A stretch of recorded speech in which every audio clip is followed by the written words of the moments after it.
Welcome back to Tiny Grimes Games, and I'm here today with another Star Wars Galaxy of Hero video. And today I want to talk about the transition from Qui-Gon, from Chromium packs, to free-to-play availability. And not just Qui-Gon, but this announcement that this is going to be happening with other characters as well.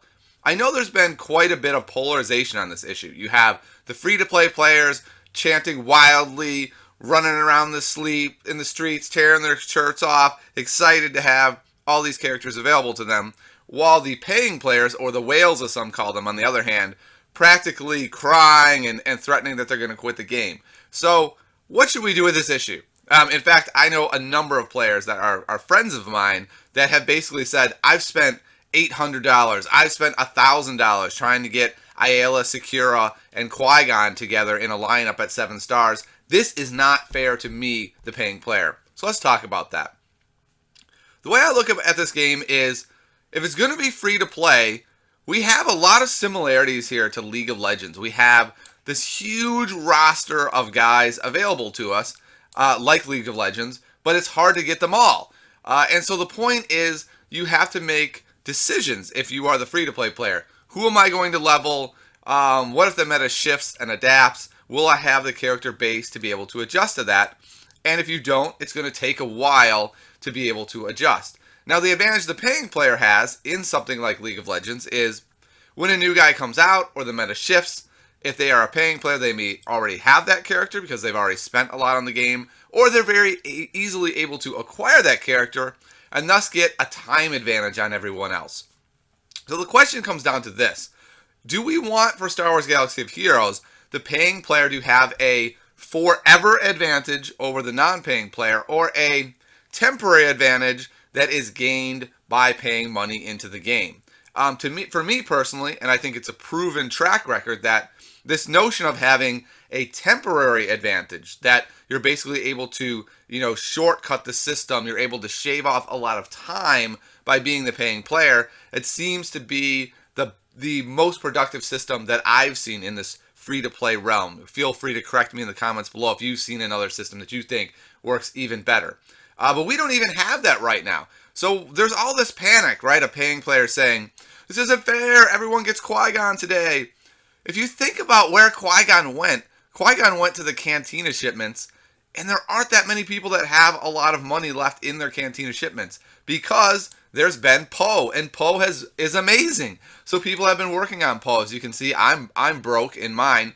And so by saying, okay, Qui-Gon's available to everyone in the Cantina, it's going to take people forever to get Qui-Gon. It's going to be at least another month before people have, the 4 and 5 star Qui-Gons. So basically the paying player has gotten maybe a 3-month advantage out of their Qui-Gon, having him for 3 months before the free-to-play player. That's a huge amount of time. By the time people are done leveling up their Qui-Gon, he may not even be as impactful. New characters are coming out into the game.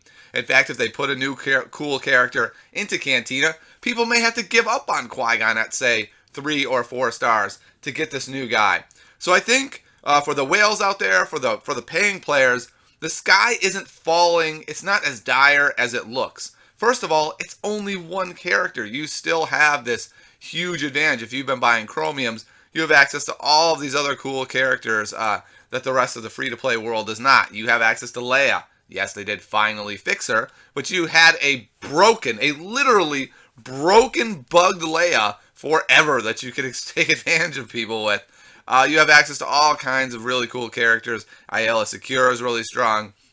And this is going to continue. You're going to have access to these characters before other people do. So I understand the frustration for the paying player. If you've spent $1,000 on this game thinking like, I want a permanent advantage over all these other people, then yes, it's frustrating. But I think now we know, and we can know moving forward, that money does not buy permanent advantage. It buys a timed advantage. You're going to have a month, 2 months, 3 months. Personally, I think that's too much. I don't think that's a good model from the free-to-play side to say that a paying player gets a 3-month head start and there's nothing you can do about it. I'd much rather it was something like a new character comes out, you can buy it outright from a package deal for, $25, $30 or whatever, and then the rest of the world can take their time and farm it over time, which would take a lot longer. It would give the paying player, maybe a month head start, maybe 3 weeks. To me, that seems much more fair than saying the paying player can have this character for 3 months while the character's bugged out of control, doing 4 attacks like Leia was, and then, okay, now we fix that character. Now the free-to-play player can get access to that after the paying player has been able to exploit that character enough. So I think both sides are still in a weird spot. The paying player doesn't like this new system because they feel like they lose some of that permanent advantage. The free-to-play player, while today we're wildly celebrating, but I think if you really think about it, it's still kind of a mangled system, right? You still don't get access to everybody. You get access to Qui-Gon months after the fact. Let's just hope he doesn't get nerfed. So the worst thing that EA could do here is to say, new characters are coming out, Poe and Qui-Gon are nerfed. That would set such a bad precedent, right? The paying players get them the whole run in their glory, and then just as that free-to-play player has finally clawed their way up the mountain and gotten them and celebrating, now they're nerfed. So let's hope that doesn't happen. And again, don't panic if you're the whale. It is a moment for celebration if you're the free-to-play player. Go get your Qui-Gon. Have a great time. And I'll see you next time on Tiny Grimes Games.